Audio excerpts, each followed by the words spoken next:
Hi all, welcome to another chess24 Banter Blitz. It's approaching 11:30. Before we get into the games, let's have a look at this amazing voucher code, Kingscrusher, Kings plural. You get 15% off if you go to chess24.com/premium. So you can get to challenge even the world chess champion Magnus Carlsen, who's fabulous at many time controls, especially Blitz. So you get to play some Blitz against him. Incredible experience.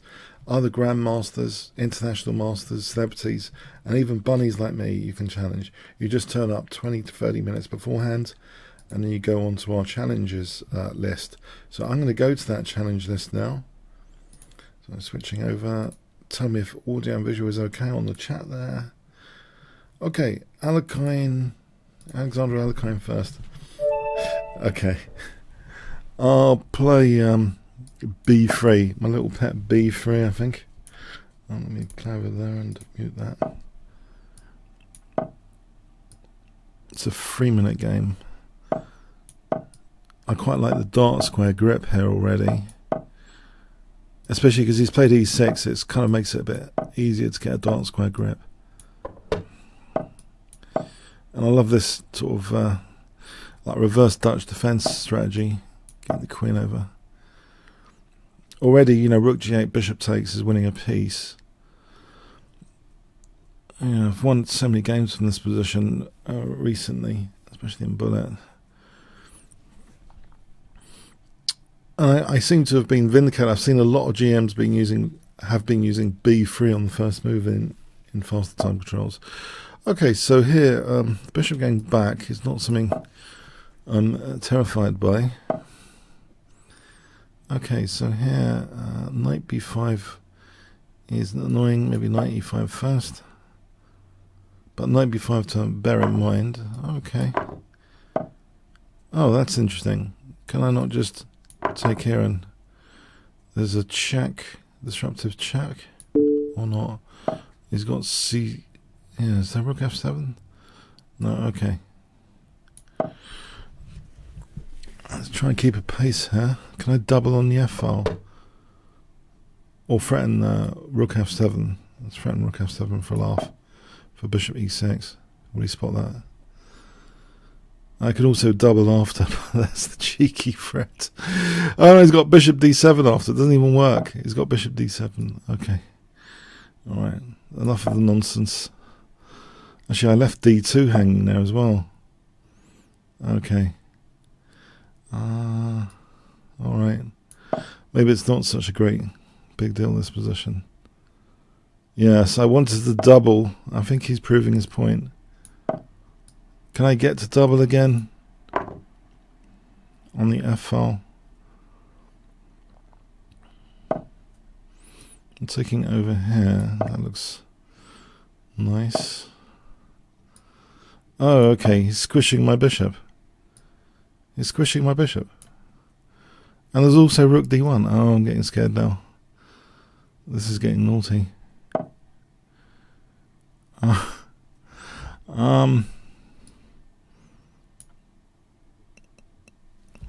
And e5 is hanging. Apart from that, everything's brilliant. Okay. No, I think I've been killed. I've just been killed positionally. Try and stop rook d1 at least. Oh, I feel killed. a3 to activate the rook. It leaves my bishop on c1 dead. This doesn't usually happen to me. I'm going to have to play h3. King h2. a3 to try and at least liberate this. Yeah, I don't want to run into queen d1. That's the issue. Can I at least undermine here?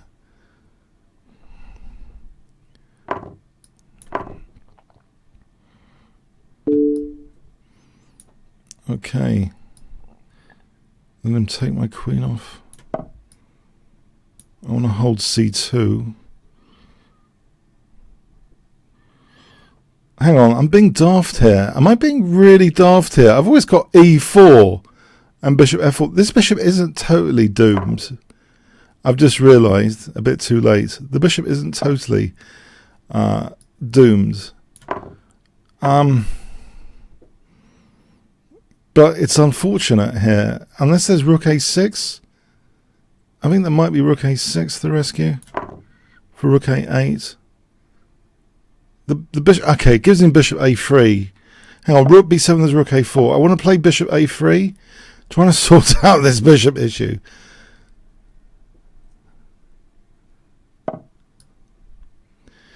Okay. Right. Now, bishop b4 coming up. Well, why not just take this guy? I didn't even see that before. Okay. Do I need the rook around? Maybe rook e2. Maybe I shouldn't go over there because he's going to do something horrible. Bishop b4. Bishop b4 coming up. King f2. Oh, I think it's getting more peaceful now. King f2, bishop d4. Okay. Now I thought I was in trouble there, positioning. It looked very scary. Shilling. We don't usually play on the 3-minute time control. Okay. Okay. Bishop c5. I think a6 and bishop a7 coming up. Oh, hang on. Has he got knight e5? Better stop knight e5.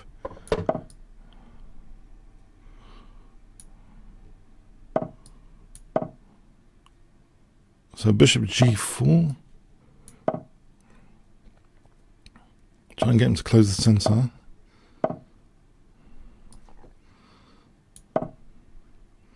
I usually play it like this. If I give my knight g6, I have queen c8. That's the usual way of the tango that I play it. I'm still reserving my h pawn.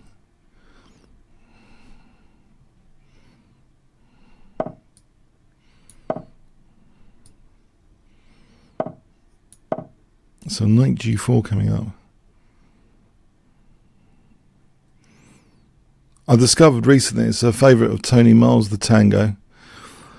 And I've been doing a bit of research. A lot of grandmasters have been on the black side in certain variations, quite a lot. Sadler, Short, as well as Wiles. It's actually quite interesting. Okay.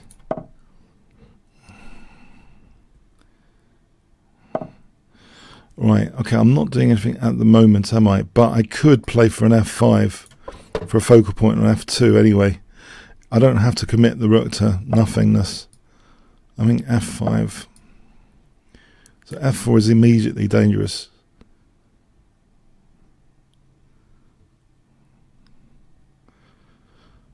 I'm a bit insecure my little pet system being tested against such a strong opponent, but I guess it's exciting as well.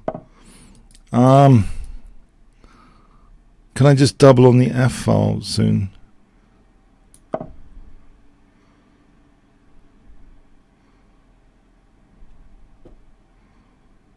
The thing is, there's always a knight g5 here.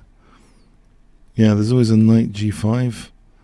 I mean, is it worth even as getting him to play knight g5, maybe? Oh, right, he hasn't. Okay. Well, that's interesting. I didn't expect that. Maybe if the other knight's used, it's not as good. I was expecting the other knight to be used. So maybe e4 here is dangerous for knight e5. Spring this knight out. Right, bishop takes on knight e5 to f3. Is he going to go for... There's going to be a nasty pin on bishop e4, surely.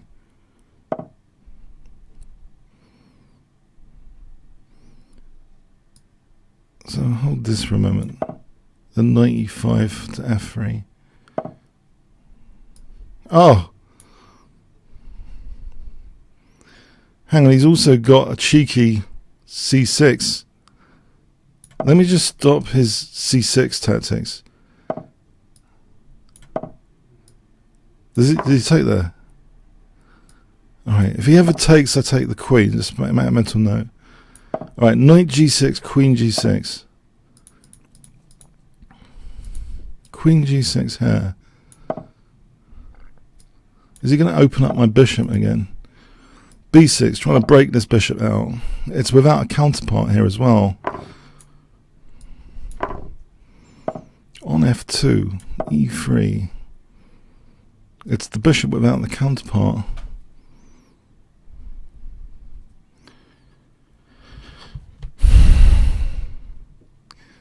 I feel I'm mixing business for pleasure here because I've been actually analysing the tango the last few days, like several variations,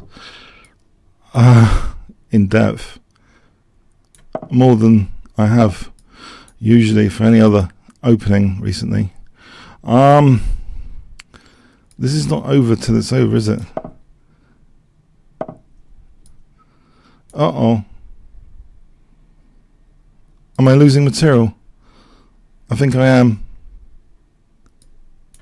Desperate measures. Queen f3, queen h3. Queen g3. Rook f2. Oh, winning the queen there. I'm going to be winning the queen.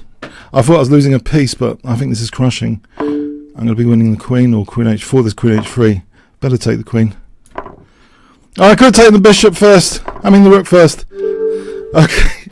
I don't like this game. I have to say, at so many levels, I didn't like playing this game. Thanks so much, Shelling. Because I have been researching it like hard work recently, the tango.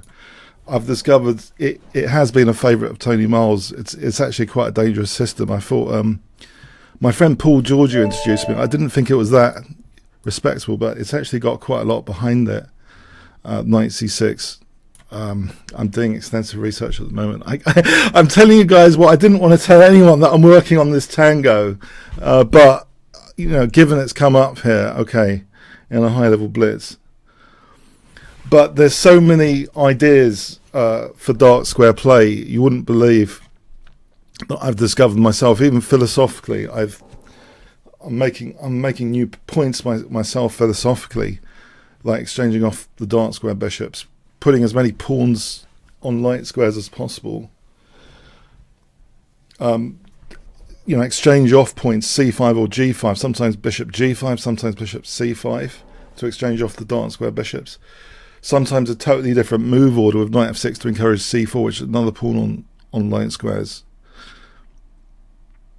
I've just found so many different resources recently. It's unbelievable. So anyway, okay, we're going to have to abort this. I think this has been more than 5 seconds.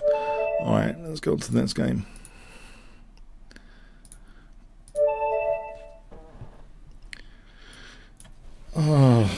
Okay. You see, there's a system in here which is not the Nimzovich way. Even though it's the Nimzovich defense, you don't have to play with d5. You can play with e5, a total dark square strategy instead of a light square strategy. So e4, knight c6, d4, d5 the Nimzovich defense, e5 the Miles approach, Tony Miles, dark square play.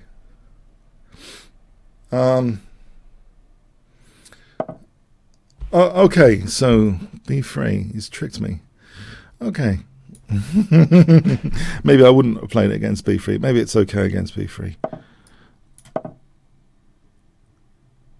Anyway, this is transposing into something I sort of know about with bishop d6. This is actually, I think, the main line here. So knight a3, knight a5, the main line. The tango of the knights here, dancing like this. So with c6 as an idea, and then have to be careful about things after.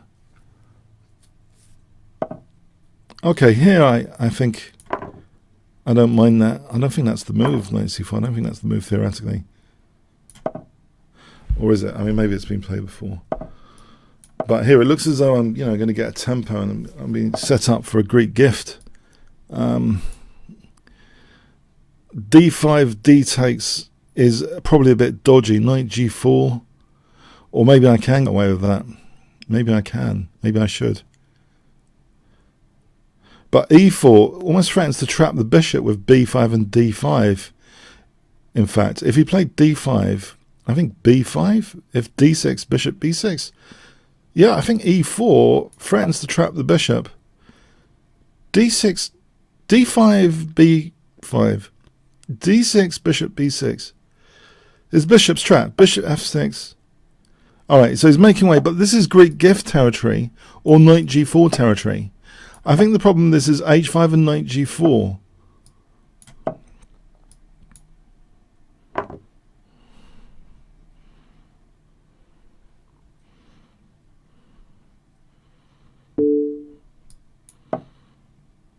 Okay, so knight G4 and queen F6. Bishop A5, knight G4.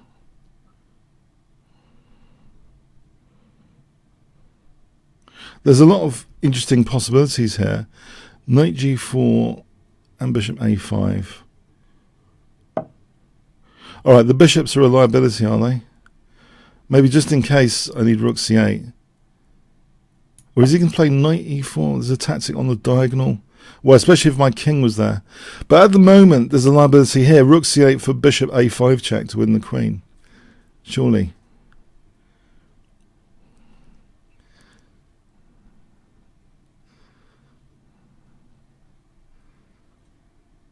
Why? Okay.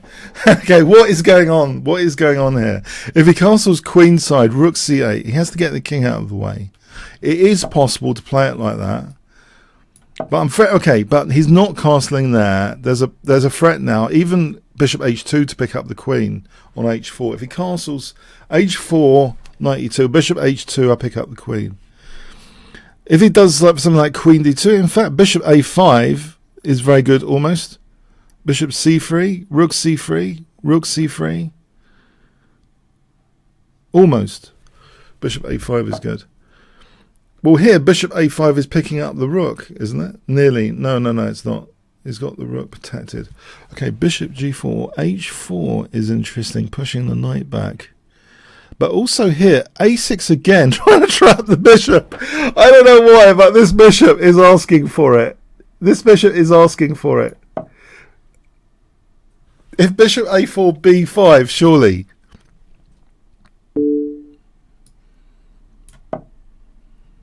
Is there a trick here with knight F5? Some tricky forcing moves. Okay, that bishop's just there for the taking.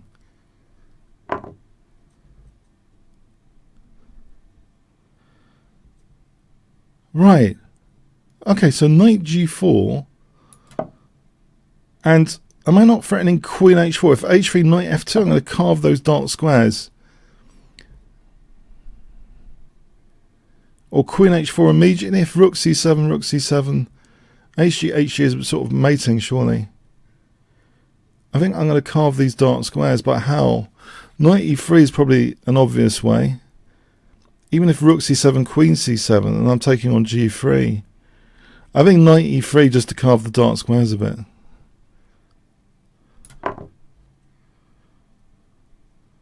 Maybe that's more flexible than queen H4. I'm not sure. Now if rook C1, which he has played,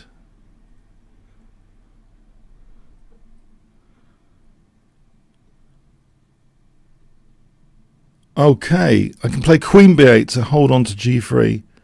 Hold on, queen B8. I think the point is he doesn't want me looking at G3 here, but I can take with the other rook or the bishop. Now if this knight's coming back, where is this knight coming back? Knight C2 for E3, that would weaken the dark squares more.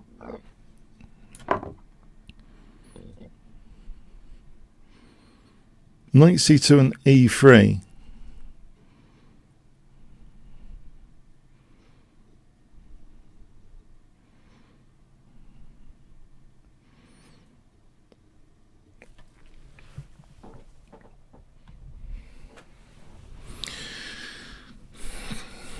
So knight C2 and E3 is looking good to me with tempo, and then E3 undermines G3. Okay. Well, here, okay, queen G3 for rook C2, or rook C2 with the threat of queen G3, not rook C1, but rook C2. You can't easily attack that rook. So queen F1, queen G3 threatens bishop H3. What does he do? Okay, queen b4 for queen f8. I think it's... Is it mostly harmless or not? He's resigned. Okay, I was thinking of... Yeah, okay, it looks like... Okay, I'm a rook up anyway. Yeah, that's probably the point. I'm a rook up. Okay, thanks. Okay, oops.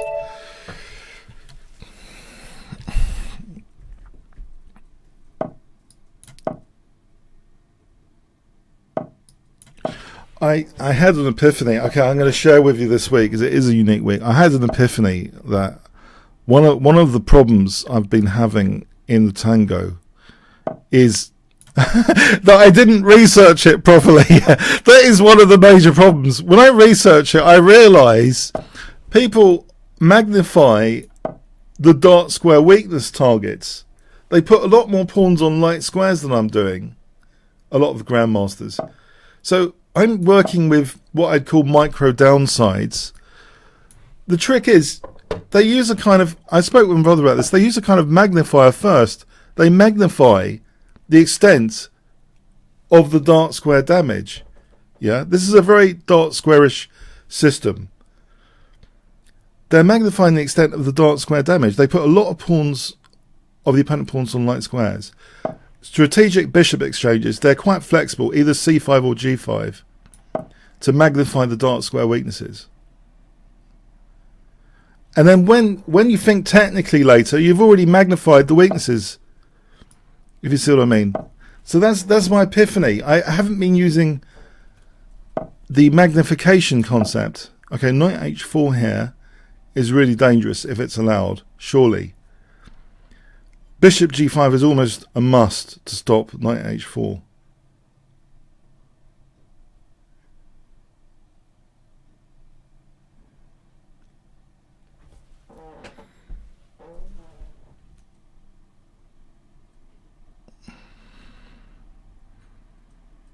And even Spillman. In fact, there's 4 British grandmasters on the black side I've checked out games for in the last few days. Spillman, Sadler, Short and Miles, all 4 have been playing this at some point, the tango transpositions.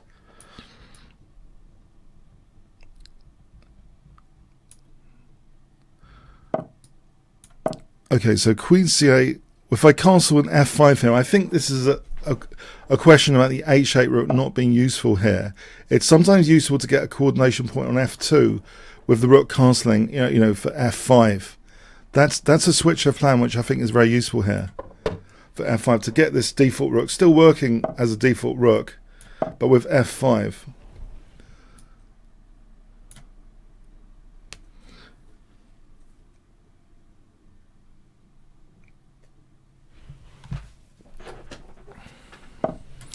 Okay, I'll do something about that.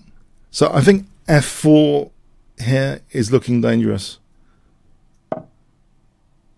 Okay, the knight seems a bit trapped. That's a bit of a snag, isn't it? That knight does seem a bit trapped. I can go to h6 or f6. It's not really trapped at all. In fact, I'll step it back. It doesn't matter about the double pawns. If he gives up that bishop, it's a magnifier, because it's like a bishop without a counterpart. That's a kind of magnifier of the dark square issue.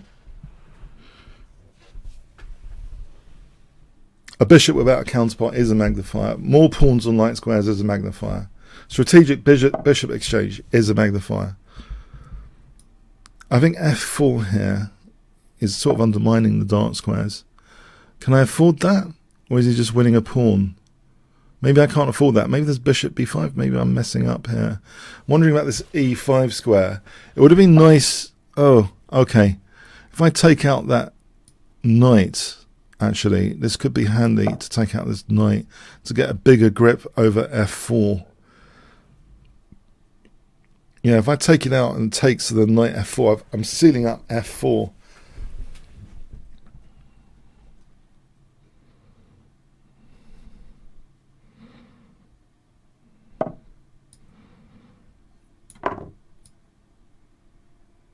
So I'm trying to weaken this f4 square.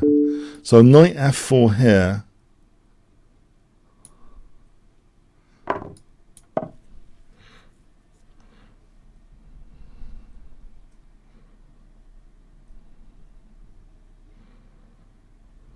So I don't think there's enough light square play. I can't get to h3. It's not about light squares at the moment. Can I play like knight f7? Knight f7 might be a threat. Yeah, I think knight f7, just technically.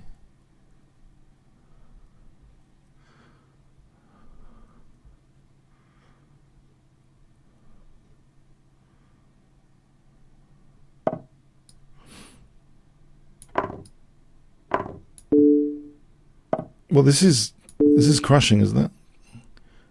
Just queen h3 is checkmate.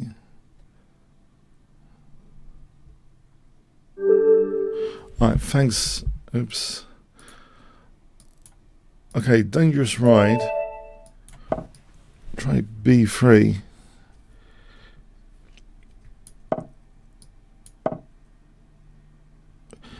And in a way, you could say a magnifier here is, for this system, is pawns on light squares. So it's a dark square strategy. I'd welcome pawns on light squares. I don't know about f4. It's a bit dangerous, f4 and wild, but you know, maybe sometimes I have fun with it as a sort of gambit.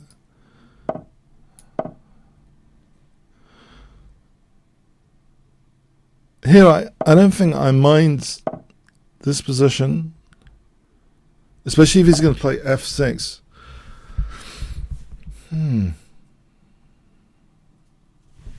Okay, bishop g7. I think I'm running into stuff which is horrible if I win the exchange. Or do I? I would imagine bishop g7 ef takes. I'm getting punished with queen h4, and it's end of game stuff. So instead, I think I'm going to be a bit more modest here and play knight d4 to try and live to tell the tale. Queen h4, g3. I don't want to indulge. I think I'll be asking for a massacre if I went for that rook.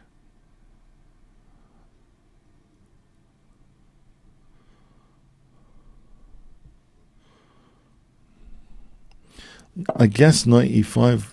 Okay, structurally I'll do this. And I've got knight e2 on c5. I think structurally this is interesting. Maybe c4, knight c3. Unless he's going to swamp me with c5 and d4 later.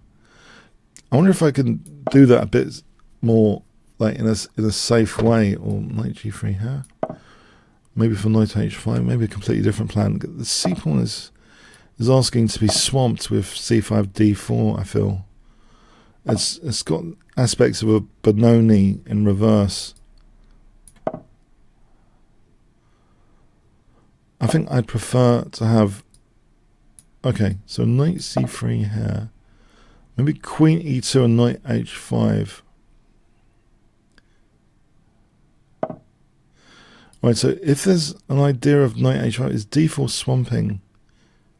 It's possible d4 is a bit swampy for me.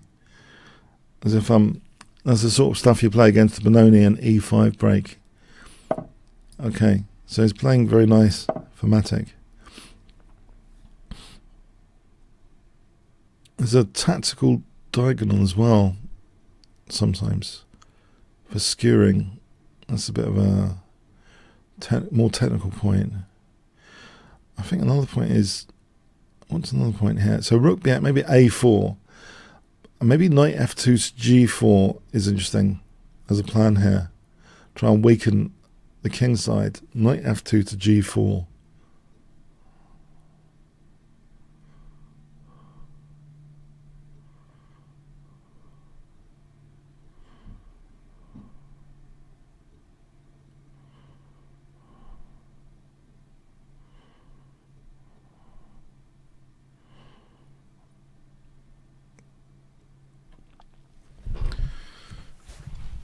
I don't know what else to say at this point. I'm just waiting. Okay, d takes. Alright, so knight f2 to g4. I mean, in a way, I think he's done me favours. Structurally, it looks suspect now, what he's just done. I'm not sure that release of the tension. It's left him with a bad dice structure, but he has got that bishop pair. That bishop is without the counterpart, maybe dangerous sometimes. Knight g4 though. Also, there's knight f5. I think knight g4 is going to be dangerous because there might be even a knight f5 coming up. He has actually neglected f5, so knight g4 is looking pretty dangerous all of a sudden. For example, okay, why give up that pawn? I don't even want that as a distraction.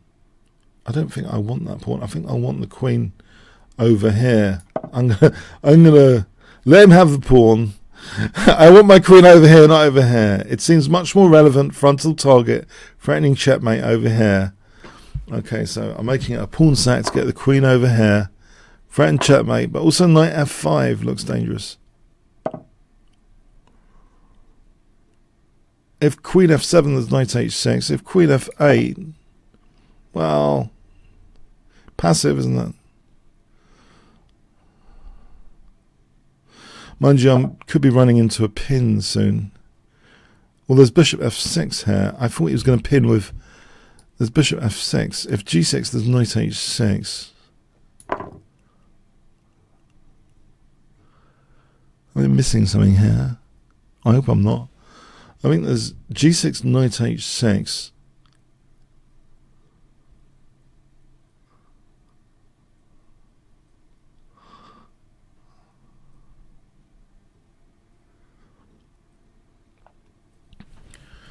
Actually, I'm threatening bishop g7 and knight h6 now. So, if he doesn't play g6... Oh! Okay, it was worth then keeping the queen over there. Thanks. It was a bit more dangerous. Okay. I'll be fried by Friedel today, Friedel. Okay, so knight c6 here. Right. This stops the sort of dark square strategy, and it is going into that horrible London system stuff. That is one strength here. Okay, with knight c3 we're in different territory. We're in kind of perk territory, which I hate. So well done to him. I hate this territory. I hate this transposition order. I hate this move order. I've been tricked. And I think he has hacked me to death in this variation in the past. So yeah. Do I just play h6 or bishop g4? Maybe bishop g4. I think this is suspect, this position. Maybe e5 here though, to try and not get hacked to death later if I have the exchange of queens.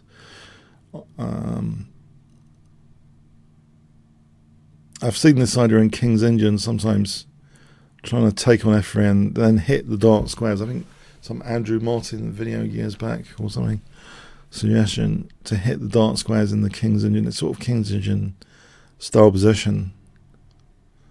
It seems a bit slow, you know, to encourage h3.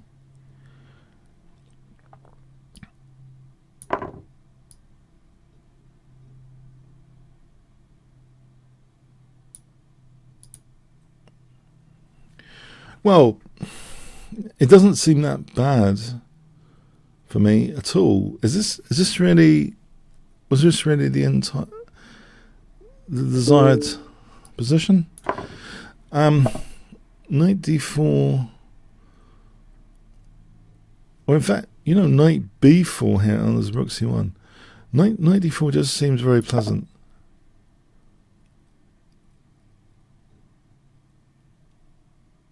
In fact, you know, knight h5 to f5. This, I don't know. This looks like desirable position. I think Nimzovich would love this. Blockade in front of the double pawns later. Okay, so if I castle here, well, apparently knight takes f3. Okay. All right. Yes, that's the point. Should I have allowed that? Let's do this for bishop e5 and then knight f4. I can still play on the f4 square a little bit. Knight d5 is a bit of a pain for c7. I suppose ideally maybe c5 isn't a wasted move, or is it? Alright, can I get to play knight f4? Okay, can I play c6 here anyway? What's the big deal on playing c6? Knight e7. Can't see it. Maybe there's a c3 coming up. Maybe knight e6 after. Alright, is there a knight f4 coming up? Knight c3, knight f4. Is there gives rise to knight e2? Okay, he has got the bishop pair. He has got rid of his double pawns. So I suppose in theory... Oh, also he's got bishop d4. Oh, man. He's going to win a pawn. No, I'm not paying attention. Muppets. I can play... Oh, haven't been paying attention. He's going to be a pawn up. It's going to be grovel.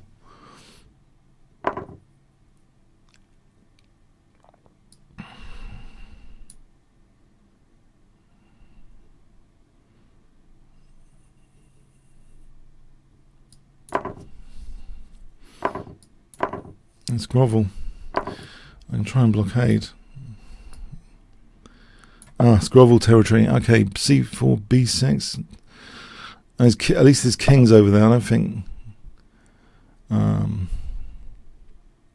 take this file. Maybe rook e2. Try and get some counterplay. c4, b6. Or g5 later for knight f4. Knight f6 immediately.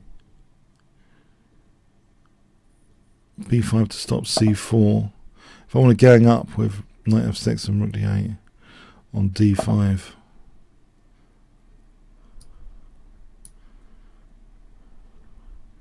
Do I do that here?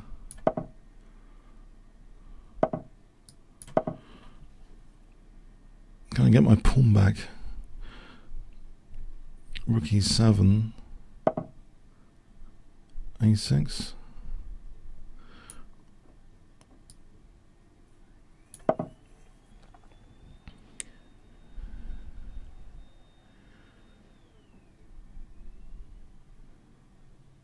Alright, king g7, knight d5.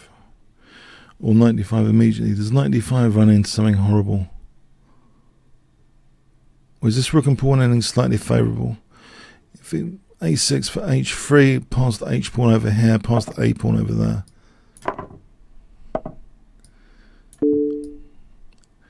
Oh, wouldn't I play rook takes d5?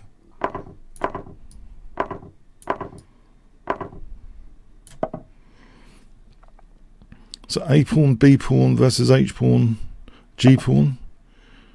Okay, he's got dangerous pass pawn potential there.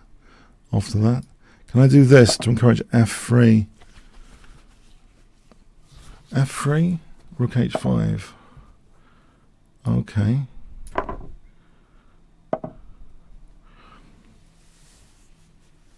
f5, f4, try and get my pass pawns immediately. He's going to win a6. I just need to get my pass pawns working.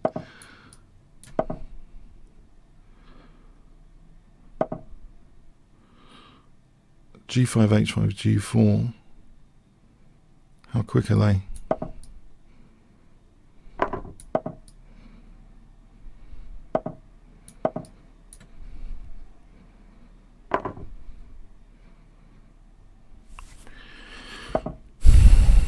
So rook b2. It's rook c4. I played g3 for g2. That means I've got g2 to rook c4. He's got rook b3, rook e2, b7, rook e8.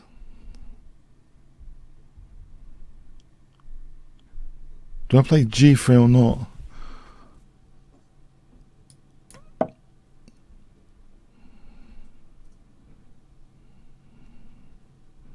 Oh,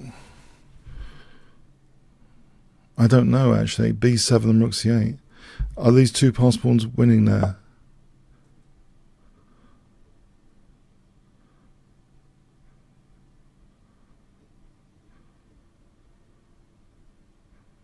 We get the same sort of...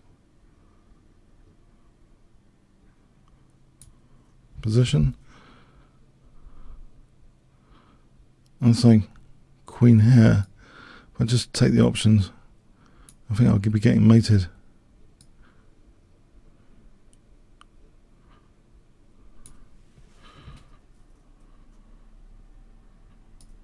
Let's see how this goes.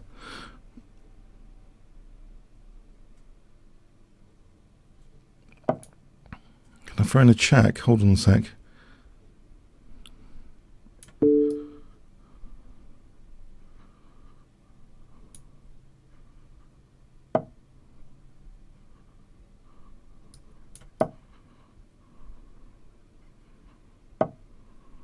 Uh-oh.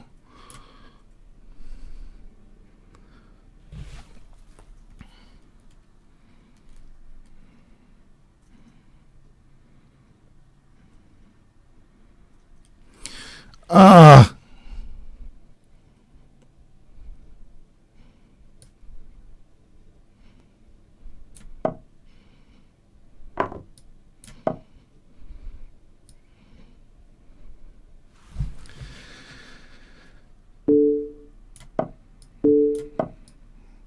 Yep.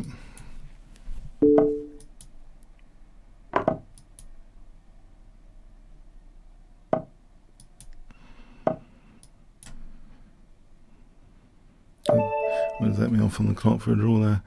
No, yeah. What? Oh, let's have a quick look there.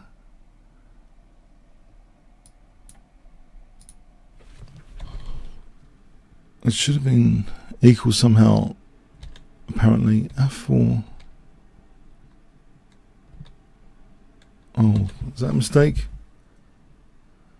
Was rook e2? This is just technical stuff. Rook e3.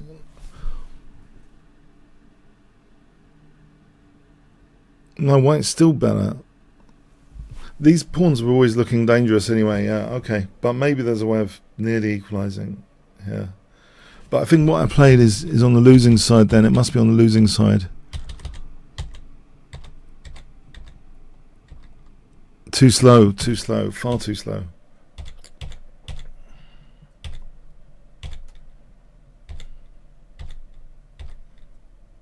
Yes, it's all too slow. Yeah, instructive. Sort of. Goggin Paul. So that was that off there on the clock. Otherwise, that was, yeah, that was very good.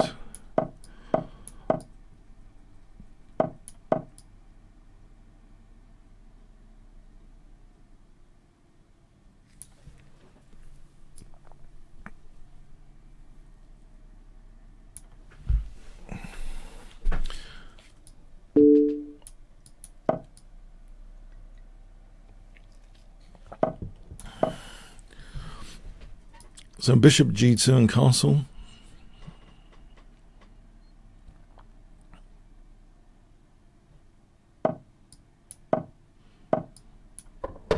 So d3 and knight d2. Queen e2 maybe for e4. Or a3 first, then e4. Looks as though that's a pleasant position. a3 and e4. I'll kick this back. a3 and e4.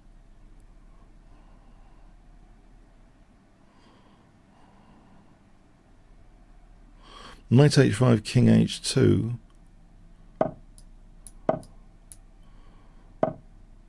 Okay, so this looks... Okay, the knight d5 to e3. So maybe not... Yeah. So maybe a different plan here. g4. If e5, f5, and try and get the knight to g3 later. Yeah, I think this whole e5, it runs into this knight d5. It looks nasty, sort of. I think there's a more interesting encouragement for e5 for f5. That would be difficult. I mean, you could try for a dark square blockade later, I suppose. If he doesn't do anything here, that's interesting. Do I actually play f5? I don't know if f5 is mostly harmless. E5, knight D5 is on F4 as well. It's not just E3. I think that's out of the question at the moment. Oh, what's this? No. No. No. E5 is now in the equation. There's no knight D5. That means I can get the E4 square free of charge. Knight E4.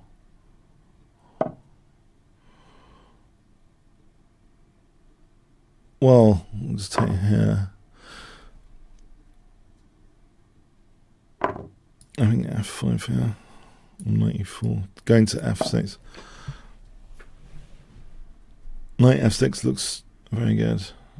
For Queen F2 to H4 after.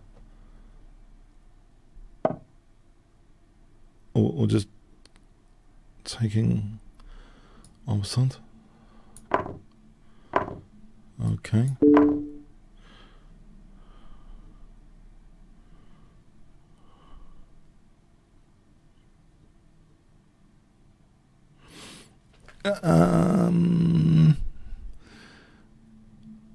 Well, yeah. Okay.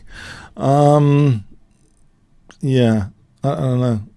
Is there dynamic potential somewhere on the G file? I'm looking for it. King H7, Rook G8. This bishop is blunted. Maybe B4 to try and get the bishop out later on the diagonal. B4. Okay, so B4 here for this diagonal.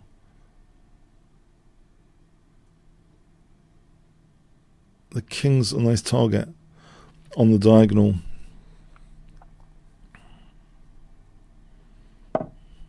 Well, B5 here is the rook. The rook goes. It's not. There's no rook G8 anymore.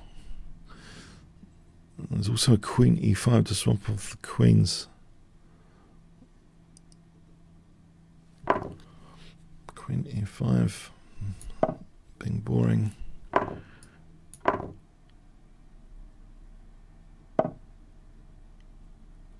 Okay.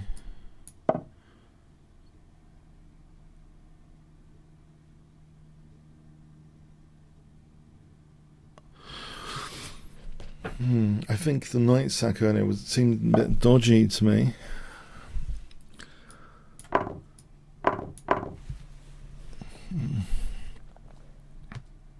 Rook H6, Rook G6 coming up. C3 opens up the bishop.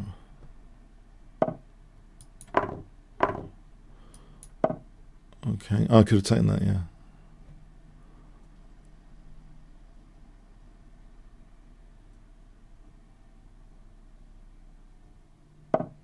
I'll take this now.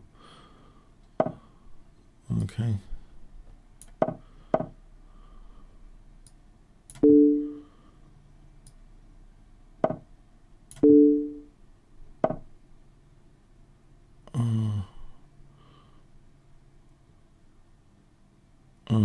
Yeah. For Rook H8.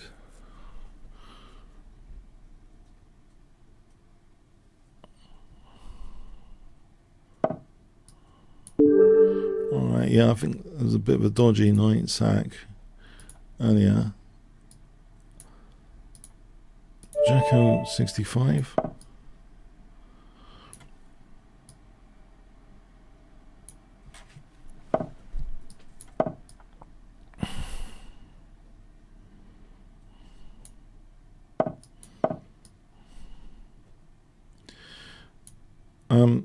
F4 here is well dodgy, slightly dodgy. It's either well dodgy or slightly dodgy. I don't know.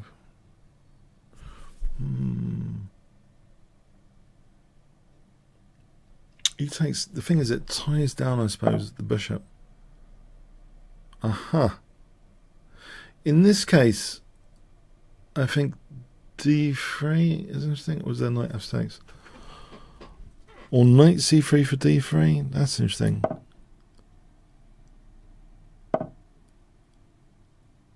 And this is there a bishop B4 coming up? Bishop B4 A3. I might actually be threatening something here.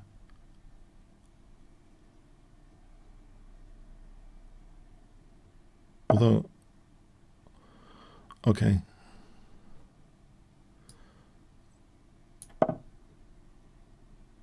Bishop g4. This is looking quite dodgy, actually. Yeah. Actually, bishop g4. Okay. Am I sacking a knight now unsoundly? But I've got the g file. Okay.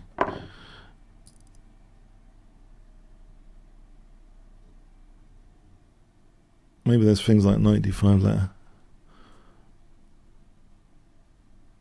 Yeah, this wasn't my intention, by the way, but it's a road. And this has got rook e8 coming up. Maybe he's got rook e8, maybe e4, d, knight e4. So rook e8, e4. I'll lose that rook.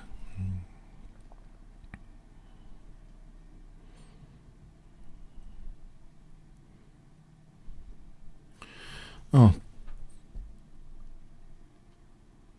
I think I've pushed things too badly here. Too much. Yes, it looks like I've overcooked. Overcooked things. I should have played a more reliable opening.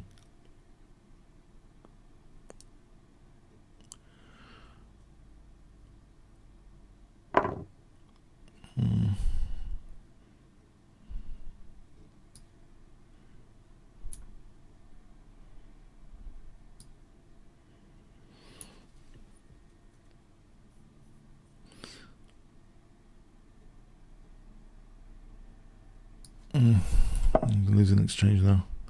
Bishop f4, queen g2, yeah. Losing lots of material.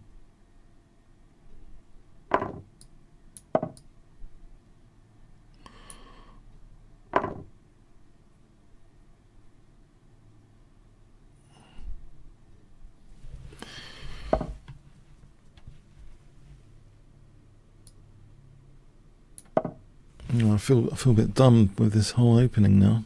That feeling of dumbness is setting in.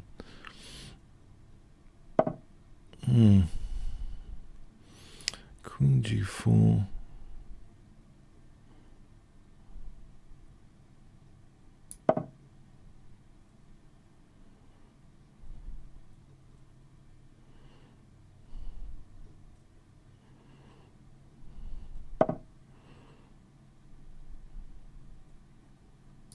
Queen here. That's not a great parking spot for the queen. I think actually I wanted to play for f5. If there was anything to play for there, it was f5. Okay.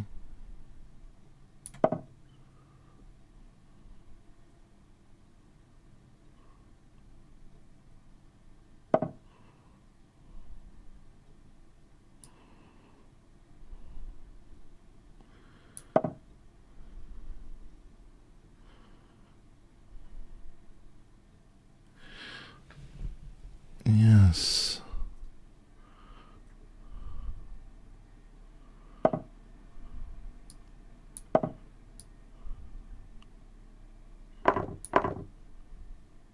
Oh, f5?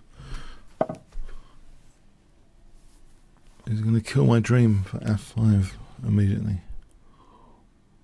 Put this knight over here. Hey.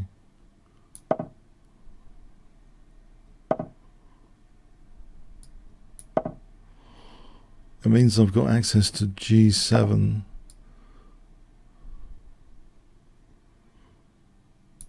Is that a small concession?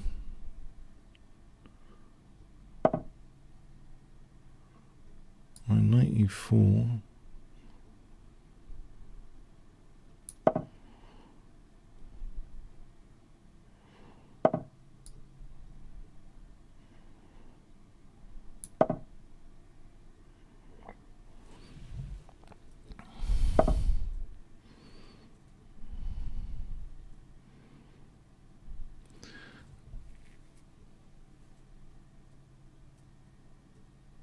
there's knight c5 here for knight e6. Maybe that's worth trying. I do feel dumb with the whole opening now. I've somehow, this is the problem playing rubbish openings on bullet, and you sort of experiment on a longer time control. It's best not to play rubbish even in casual, I think. It creates this temptation to play the rubbish later on in a more serious setting. I think that's the problem. So knight is coming back here. Maybe.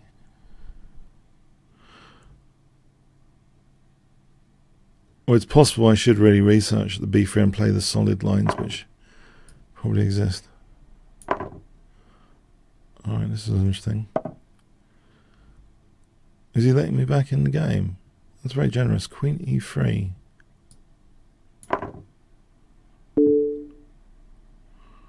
Have I been let back in the game? Or not? I don't know. Queen d1, queen c1?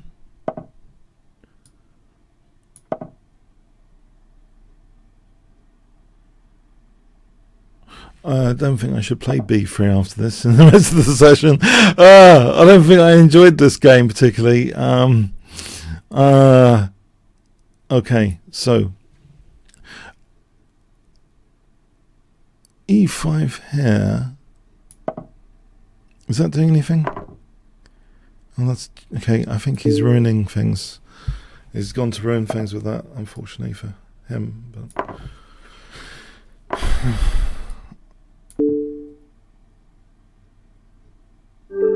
yeah, no, that was a really I'm embarrassed how I played that opening.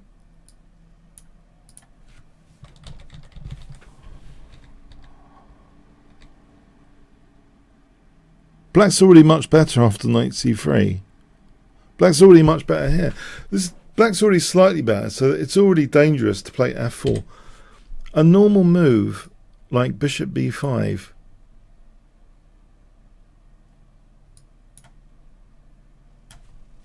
bishop b5.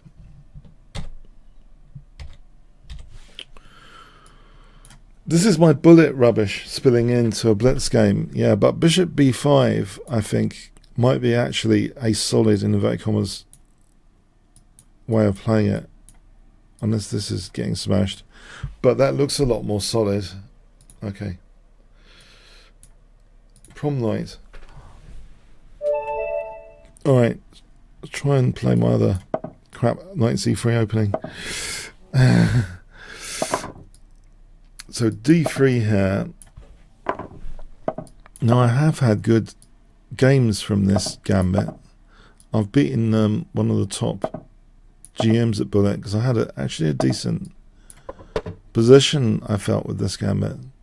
I think this is underestimated. Oh right, g-file as well.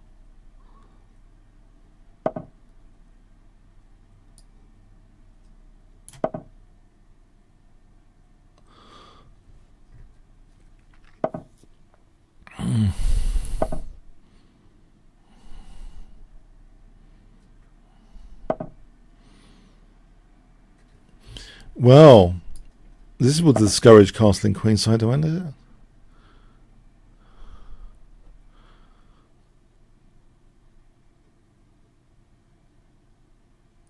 No, I kind of, this is one of my little secret pack gambits, which I don't think I mind a longer time control, especially 3 minute. Don't think I mind this little gambit. I smashed out Zagulski, this Russian GM, in a bullet game, totally massacred him with a false checkmate when he castled kingside with a sort of G-file like this. It was great fun.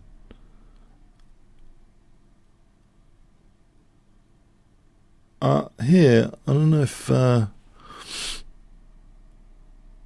but how do I actually progress my situation here? I think the key is to maintain a small clock advantage as well. Not to be too much of a perfectionist. Okay, he's over there. Right, maybe c3 to stop all this knight b4 business. The bishop without the counterpart. Somehow I should have stuff on light squares. Oh, great. No, if he takes, I take here. He doesn't want to take here. All right. Maybe I want to... Do I move that away or not? Just put my king a bit safer.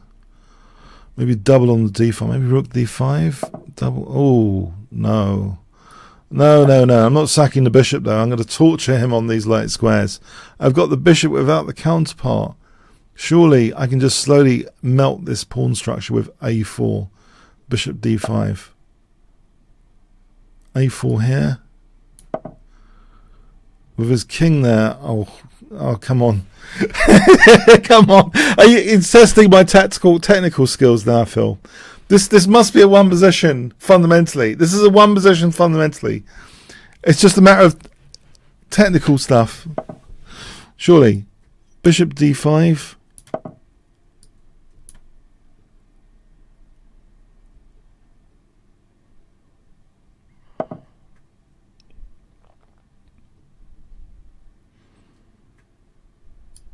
b4.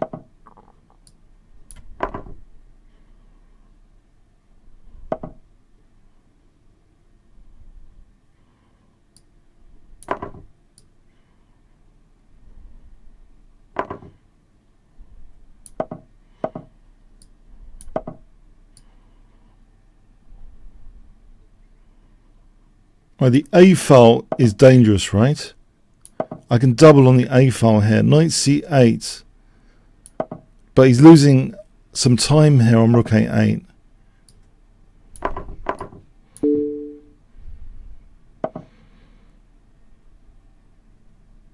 Okay, so f4, queen d3. Maybe it's not that easy. Queen e1 for c4. No, okay. I'm starting to believe him. Okay. Oh, no. Okay, what about f4? f4, different target. f7, f4 has just sprung to mind. Forget a file. f7 target.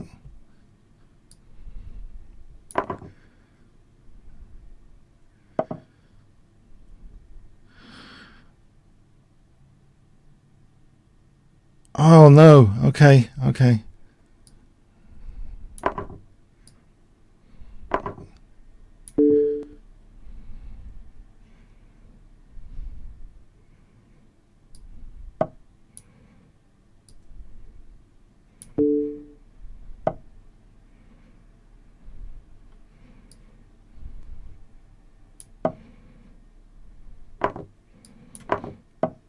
I wonder if I left a horrible check for him there.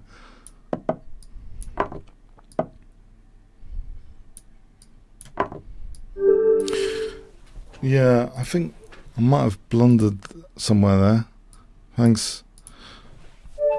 When does Kasparov want to be? Oh, there's some Twitter stuff about Kasparov I noticed this morning, saying Kasparov was saying he had it harder in his day. I think something to that effect. Okay, is this going to be a London system torture scenario? Is the solid London system triangle of boredom going to be set up? It is, isn't it? I'm going to play this common trap for e5, e4.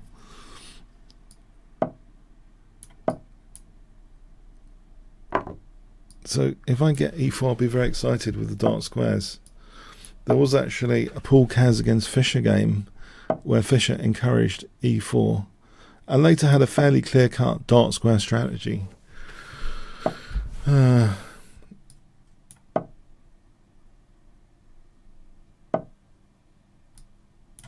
Okay, so knight d4. This is a fairly clear-cut dark square strategy. Just extend the scope of the bishop. Whoever takes on f4, I've got a nice bishop. I've got a nice d4. I don't think the double pawns are of great significance. g5, h5, g4, a bit squishy. That d4 square for knight d4 tortures c2. I think, yeah, you know, h5, g4 looks good here.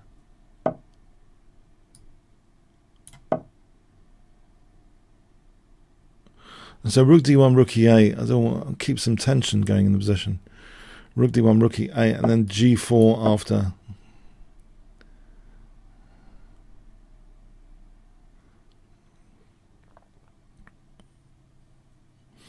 I suppose f4 is slightly vulnerable.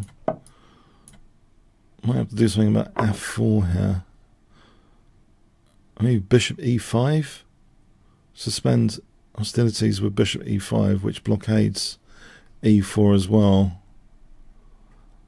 I don't think that bishop can be touched that easily on e5 after knight h2. So knight h2, bishop e5.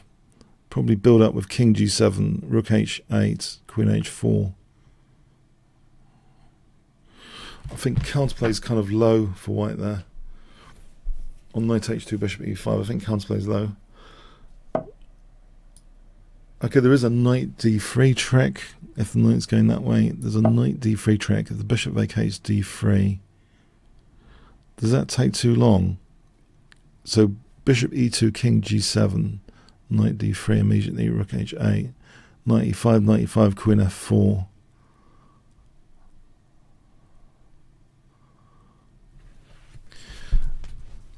Apart from that, look, if I get time for king g7 here, rook h8, I think that's pretty terminal because of queen h4. It's pretty crude and effective. There is a dark square bishop without the counterpart here. White should be fundamentally suffering on dark squares a bit more than usual. Okay. I don't think so.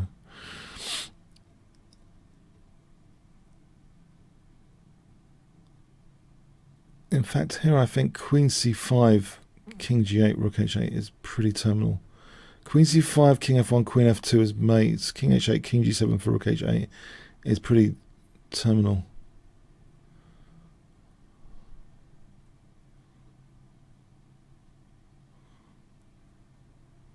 Yeah, no. No, this doesn't look right. Queen c5 looks pretty vicious.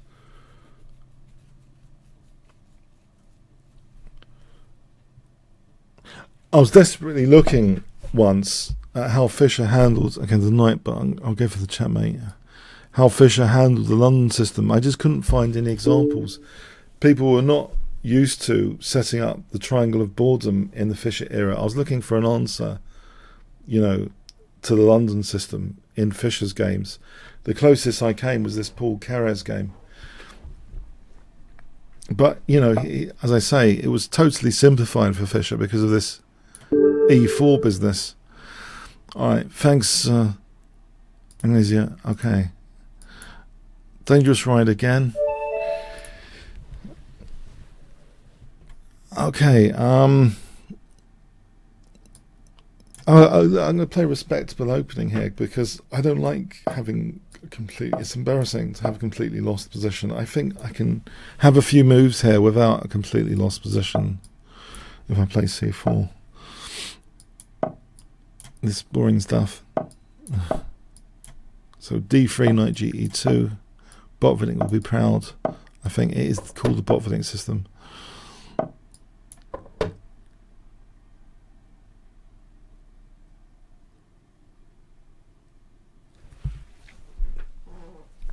So king h2, bishop e3, a3, b. Okay, it's a standard plan, isn't it? a3, king, rook. It's the standard boredom plan. a3, rook b1, b4. I think one of the fundamental ideas is to sort of increase your number of central pawns in English. So if you can chip away at black's central pawns with b4, try and distract them away. Try and get an endgame later with more central pawns. I think that's a fundamental idea I've read somewhere. Okay, on the other hand here, you know, I think I can play for f4 as long as, you know, if he ever takes, again, dismantling the centre. But if he doesn't, okay, there's a dark square blockade if I ever get f5, knight h7. But the thing is, do I have to commit to f5 immediately? Or is that h4 anyway to the rescue, strategically? Before the strategic dark square bishop exchange. Knight h7, h4. Have that bird in hand.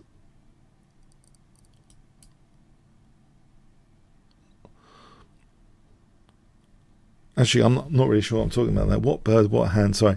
Knight h7, h4. At least I struck. Okay, what? What is this? What is this? I didn't expect that. What is this? What is this? No. This can't be happening. What is this? G4. This looks unsound even by my unsound standards of unsoundness. This looks remarkably on the unsound side. I have a plan. Just G4, knight G3 to E4. If I have a knight on E4, I think that's end of game strategically for black. G4, knight G3 to E4. With my extra knight in a central square, blockading E5.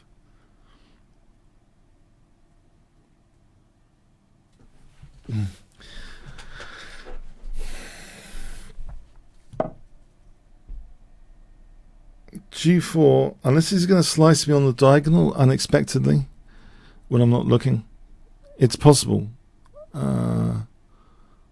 Do I trust he's going to play E4 with a big dangerous position? Risk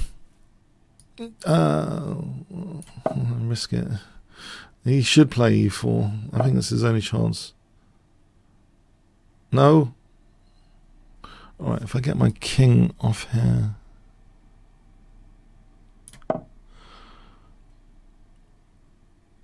E4 is going to have to be played here, otherwise knight G3 to E4. He's going to have to liberate that bishop, otherwise that bishop's not going to see this diagonal. There's going to be no tactics for the bishop on the diagonal. Oh well, he's condemned the bishop. I'm afraid he's condemned the bishop. I think Leela, would have liberated pawn sack. Sometimes Leela liberates pawn sack, to keep those bishops active. Leela neural network. And Leela likes the blockading. Okay. I think this bishop's not happy now. Bishop d2, queen f3 threatens knight f6 for queen d5 anyway. In fact, I'll play that as the first threat. Knight f6 for queen d5. Bishop d2, rook f1, h4, g5. This looks crushing. But the immediate threat is knight f6.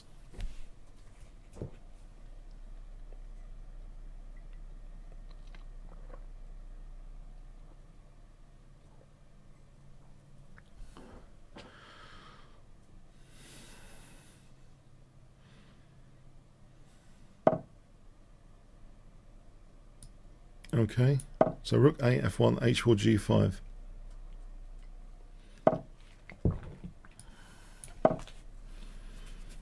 In fact, I don't even know why I'm doing that routinely. It looks cozier to have the rook over here with the rest of the gang. I don't think it's that functional to have the rook there. Okay.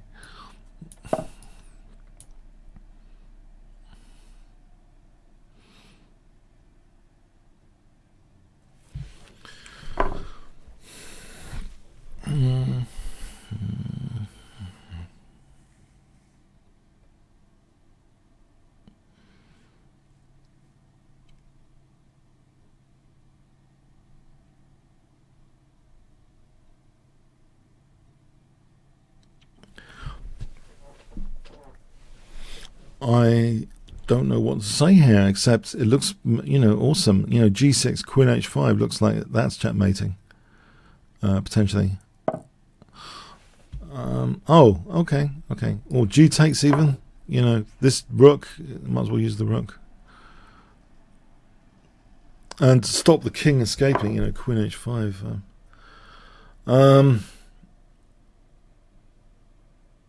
Yeah, queen h5.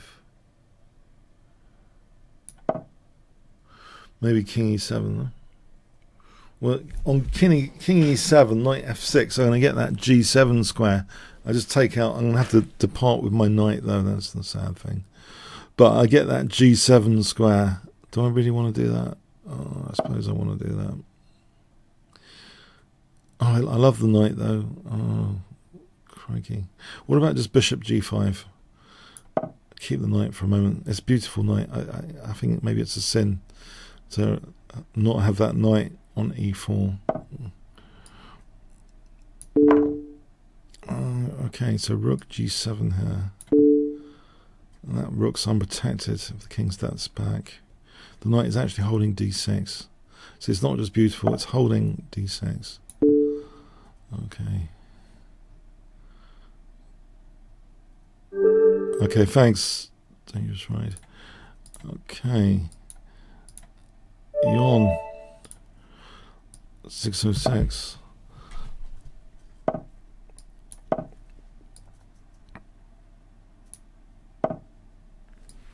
So here, yeah.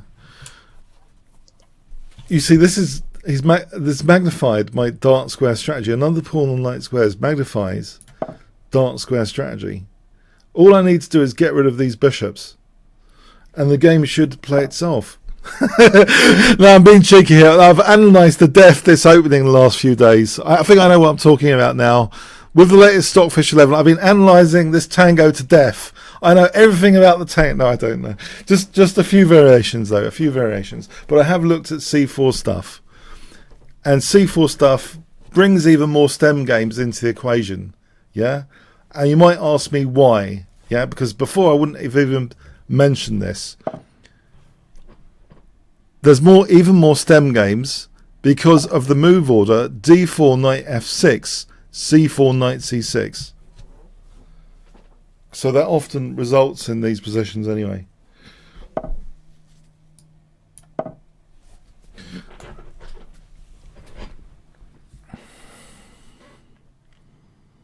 So H6 is not really going to give me the bishop without the counterpart, right? Or is he? It's possible, isn't it?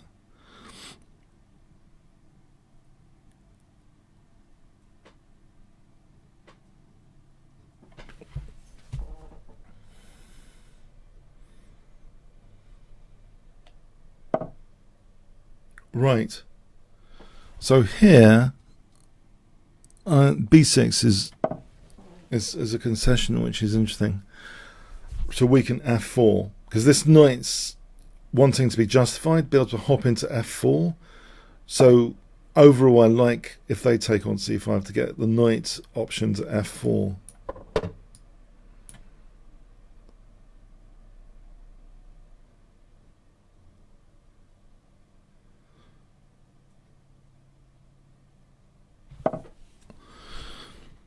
Okay. This means, you know, bishop d7 and queen c8 if he castled over here. Maybe it's discouragement. You might think I play for b5 later if he castles queenside.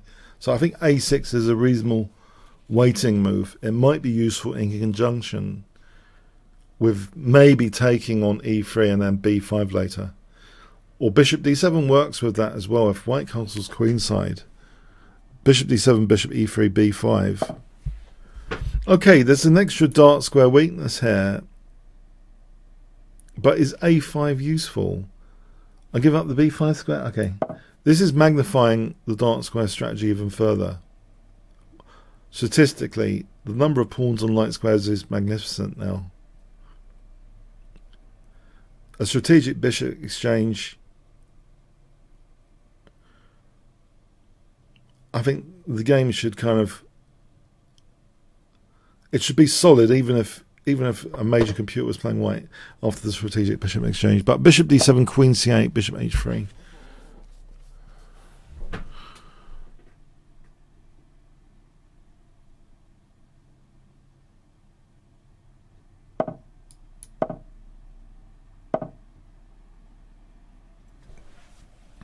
So I would imagine bishop h3 is very crushing, because, you know, if he takes on c7 after, I have knight g4 and knight h4. I just don't think that's stoppable with the queen on b3. Just knight g4 and knight h4. The tango knight's a killer for knight h4. Okay, that knight's pinned to the queen though. If takes, he moves the knight, that's pinned to the queen. He's hitting h3. Okay. Good stuff.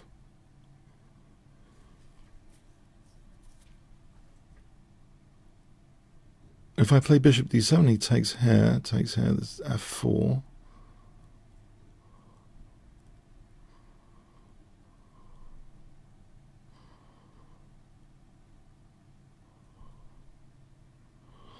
I may be underestimating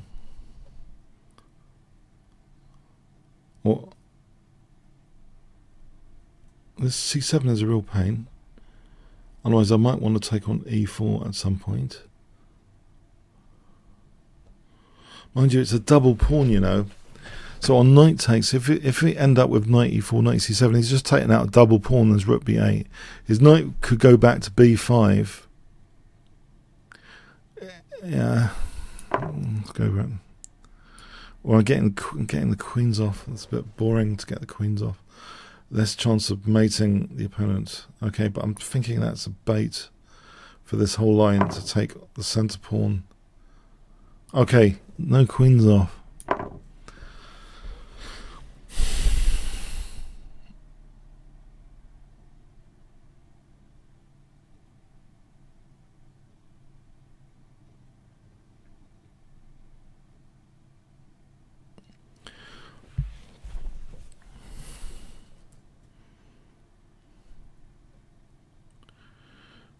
I pin the knight g5, knight h3, knight f4. If I get a knight to f4, but I think I want to pin this knight first before doing anything.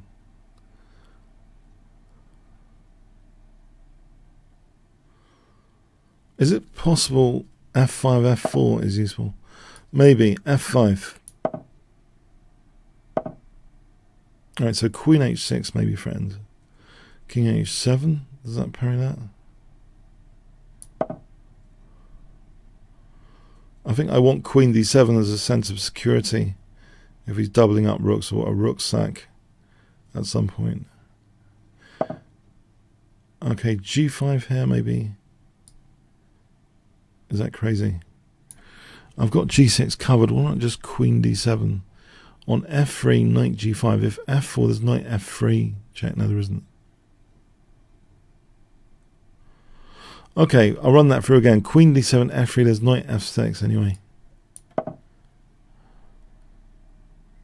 So bishop g6, knight g6.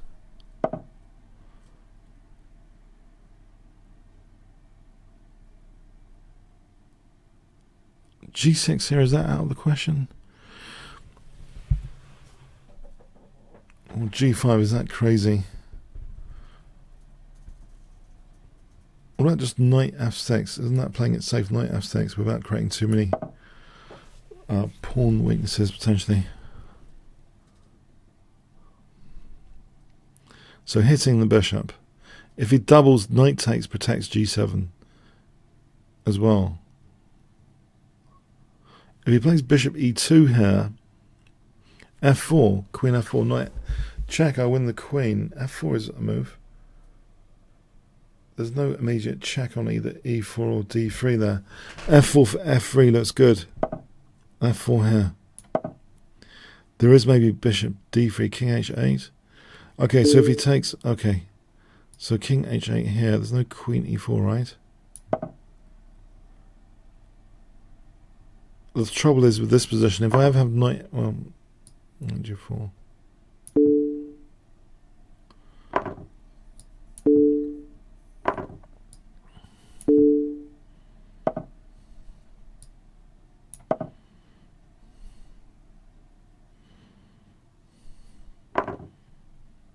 I don't think that helps.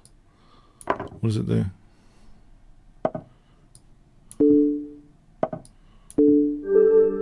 Alright, yeah, that was interesting. Okay, so Patrick.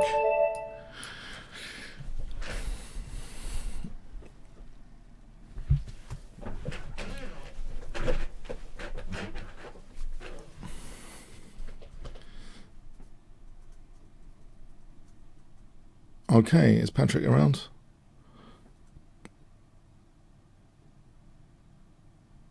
Patrick rounds 1 elephant, 2 elephants, 3 elephants, 4 elephants, 5 elephants. I think let's play some other people now.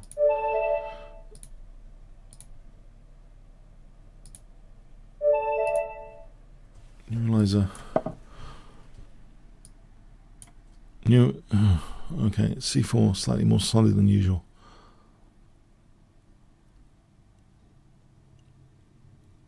One elephant, two elephants, three elephants, four elephants, five elephants. I'm gonna have to abort. It's getting a bit stricter on the. There's a queue here. Otherwise, I would take it to 10 seconds. There's only like 7 minutes, about 7 minutes left. So let's try and get another game in. Treasure around. All right, again. One elephant, two elephants, three elephants, four elephants, five elephants. Okay, guys. Oh, okay, you made it.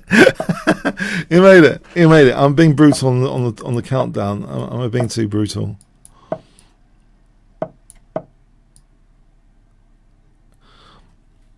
So I'm only playing like this because of the B3 embarrassment earlier. I've decided to switch to have a decent position to start off with, just to make it look respectable to start off with, before I indulge in terrible moves later, which weaken the position and blah blah blah. Okay, so knight GE2 and castle.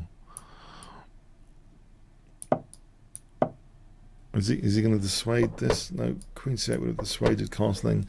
So king h2, f4.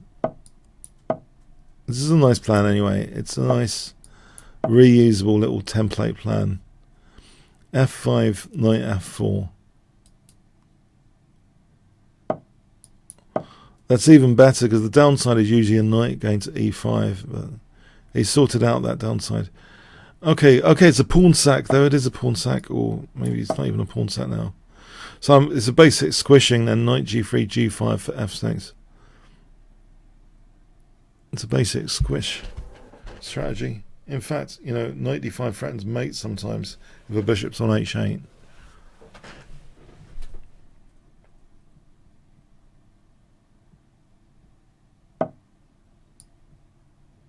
Do I play g5 immediately? I think I do actually, because I want to be able to play knight d5. So f6 and knight d5 threatens knight e7, which is a bit of a killer, isn't it? Because it's at least winning the exchange. So I'm threatening checkmate. Okay, I'm at least winning the exchange. The only slight downer here is if he does sack the exchange, there might be a question about this knight. It's not really a big deal, I think. I might just want to, in fact, just take on d4 and play bishop f3. Oh, he's got bishop h3. Okay.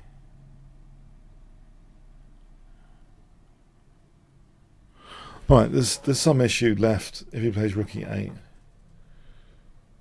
Have I been disconnected?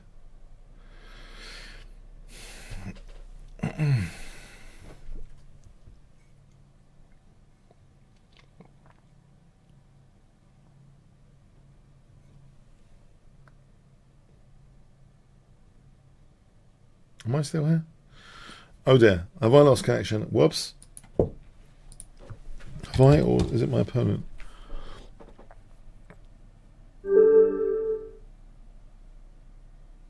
Alright, sorry, Teja.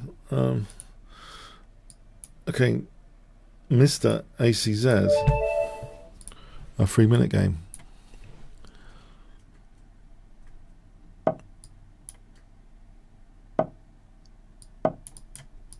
So we got a tango.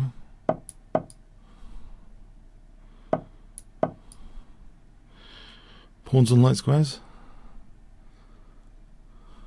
I don't mind the g3 because it gives me a nice bite usually with h5, h4. Okay, you might take here. Take with this to keep on bishop.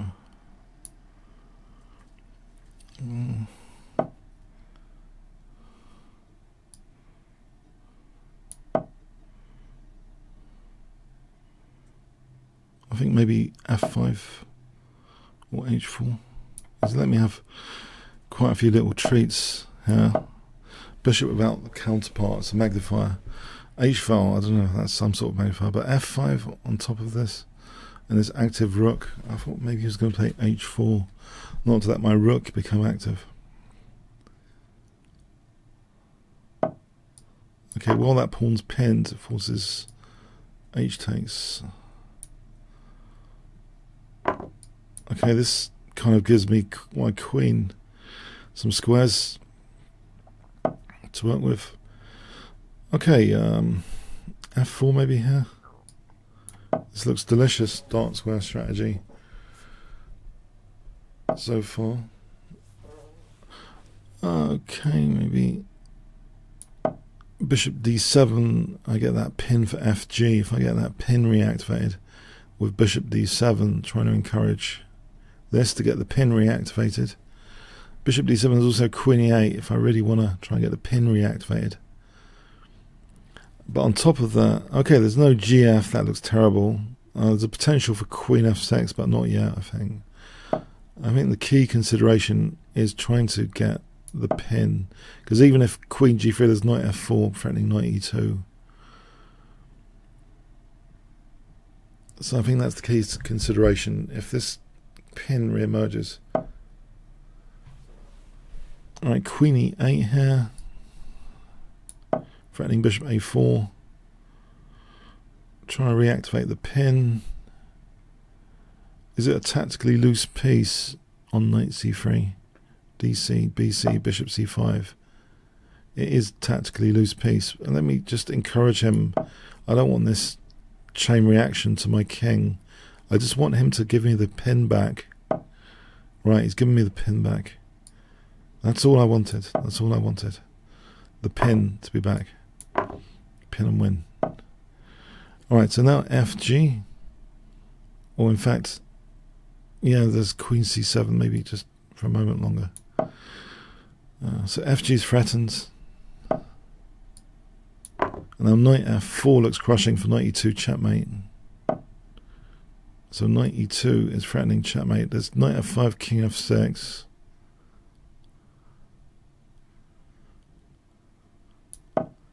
Knight f5, king f6. I think that's safe enough. If there's no other continuance there,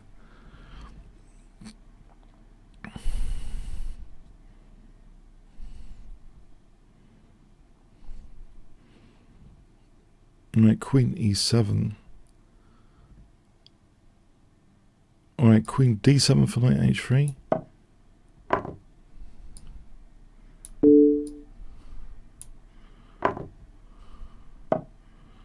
Alright, queen h6. There is some dark square torture, but it's certainly not what I imagined.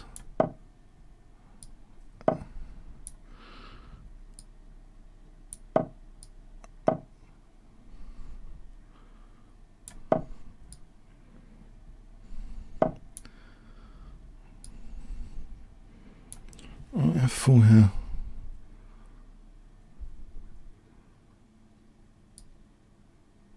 I'll take here.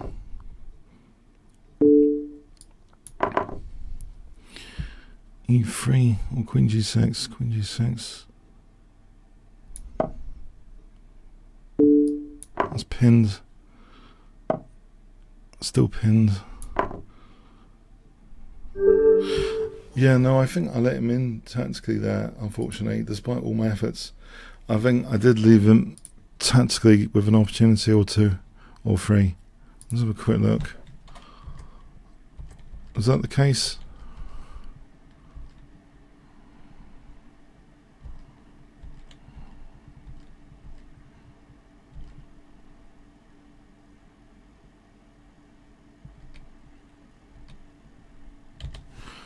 Alright, rook h2. Okay, rook h2 is a key move, it seems. Yeah, because if f takes, there's rook g2 with that pin knight. Rook h2, I think. Yeah, I'm letting him back in with queen d7.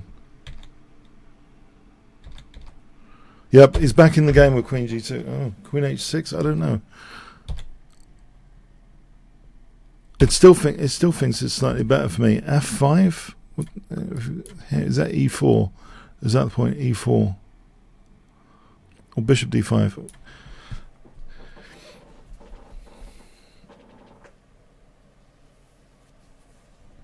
All right. Okay, hope you enjoyed today. Thanks. All right, have a good rest of the day. See you next week. Thanks very much. Oh, yeah, if you're on YouTube, comments, questions, like, shares, subscribes with the notification bell. Really appreciate it. Thanks again. Cheers then.